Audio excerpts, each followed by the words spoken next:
I talk about the race issue in this country considerably, and it's because the race issue, the black-white issue, is an issue that's never going to go away. Never. We're always going to have problems with it until the time comes where you can't tell anymore who is European American and who's African American, right? It's going to take that blending. My generation is too old. The next generation down is too old. The generation behind that, maybe. So it's going to be up to the next 2 or 3 generations and a couple that haven't even been born yet. This is assuming that there's going to be a place left for people to commingle their genetic material, their skin color, their hair texture, what have you. So until that time, and really, I'm not trying to be flip with this topic, but race in this country is something that'll never be resolved. It just won't. And the main reason is because of slavery. And everything that slavery did, everything it represented, everything that was a result of slavery, and on and on and on and on. We're too close to it. We're only, 150 years out from slavery? But in the meantime, efforts are made, mostly by white folks, to try to expiate some of that horrible guilt and try to let black folks know that, hey, hi, I always did like Tupac Shakur. Who? The comedian. White folks constantly try, good white folks, really, try to figure out a way to bridge that gap. It's very, very, very, very difficult for a white person to do if he can do it at all, or she can do it at all. It's just almost impossible. First of all, white folks don't get the subculture that has developed around the African-American experience in this country, for obvious reasons, because they're Caucasian. And black folk, having been tricked many, many, many times, are not so eager to open the door to their culture and say, all right, I'll take a chance on you, Mr. White person. Come on in. So that's what we're up against. But white folks constantly are trying. Like, now I'm guessing that Black History Month was put together by white people. I don't know. I may be wrong. It may have come from black folk, but without the cooperation of white people, since white people are dominant, people control everything. We do. We do. Since we control everything, it was up to white people to, wherever the idea came from, to say, that might be a good idea, Black History Month. Now, of course, with every other ethnic group in America at this point, there is no such thing. It's only, we don't have Polish History Month. Why not? We don't have Irish History Month. Why not? Why not? So we have Black History Month, and white folks just struggle. The righteous ones, they do. They struggle with it. What am I supposed to do? Oh, I know. Martin Luther King. No, how about Stokely Carmichael? Oh. So white people just try and try and try. Here's the latest example of, and so often white folks kind of screw it up. Their intentions are, in a lot of instances, the intentions are good. But, what they said about the road to hell, what it's paved with.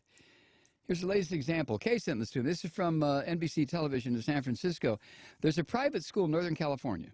It is the Carondelet or Carondelet. I'm not sure if it's how you pronounce it. Carondelet is the way it's spelled. Carondelet is probably how it's pronounced. High school for girls in Concord, California. And they wanted to come up with a way to celebrate Black History Month other than Martin Luther King Jr., George Washington Carver. They wanted to come up with something to celebrate Black History Month. They really did. So they came up with an idea, let's have a lunchtime celebration. Now, this is a Christian school. That could be a dead giveaway right there. But it is a Christian school. So the way they decided... I don't know if I can do this. The way they decided to celebrate Black History Month was they're going to have a lunch of fried chicken, cornbread, greens, and watermelon. That's how we're gonna and during lunch we're gonna talk like this. We're gonna talk. Do you like your chicken? I loves me some chicken. Do you like your watermelon? Oh Lord, I love watermelon. Now the reason I'm doing this is because that's how those foods were characterized in the minstrel days and in the cartoons. Look at all the cartoons against not cartoons, but the graphic depictions against Barack Obama and Michelle Obama. They always, anytime some racist son of a bitch wants to really denigrate a black person, they, throw in some fried chicken and watermelon, both of which I just love. And it's not because I'm from the South. I just like fried chicken. I love fried chicken. Always have. I know, don't send me an email telling me it's full of hormones. And I love watermelon. And I also love, Kathy grew up with greens, collard greens. I never, I thought collard greens is something you caulked your windows with, but she fixes them, a little bit of ham, a little bit of this, a little bit of that, and then put hot sauce on. So, food is food is food. There are certain cuisines, but there are also certain cuisines that have been so caricatured as in a racist way. And this is what white people don't understand. They don't get this. So the principal and the dean of the school apologized, but they refused to talk to NBC Bay Area yesterday. However, and this always happens. You notice how this always happens?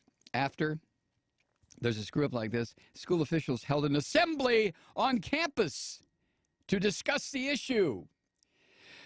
Let us gather together and talk about cornbread and chitlins and fried chicken and greens and watermelon. We're going to sit down here and talk about it.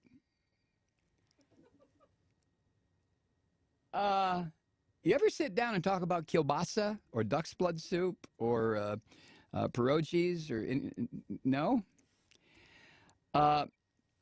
The principal, Nancy Libby, said in a letter, I'd like to apologize for the announcement about the lunch and any hurt this caused students, parents, or community members.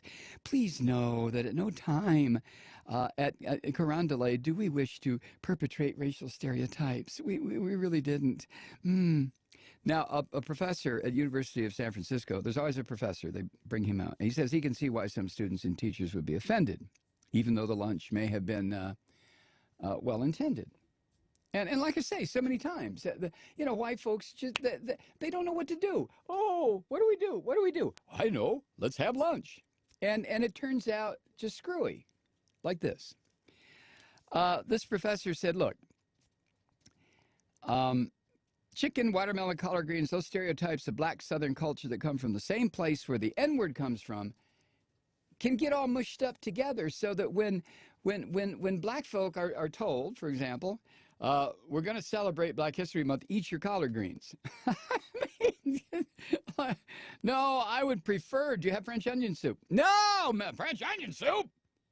You're supposed to eat your fried chicken. Do you have any creme brulee for dessert? No, but we have big old chunks of watermelon. That's what you like, isn't it? Watermelon. Creme brulee. Is that how you say it? Yeah, creme brulee. But what? No sweet potato pie? Where's sweet potato pie? Yeah. Fried chicken is an American mainstay. How it ever got tied in with these racial insults is kind of beyond me. Like I say, anyway, in addition to all the apologies and everything, the campus plans to hold a diversity assembly for faculty and students. A diversity assembly to let the white people know that there are certain ways you can present things that are just interpreted as really an insult. Fried chicken.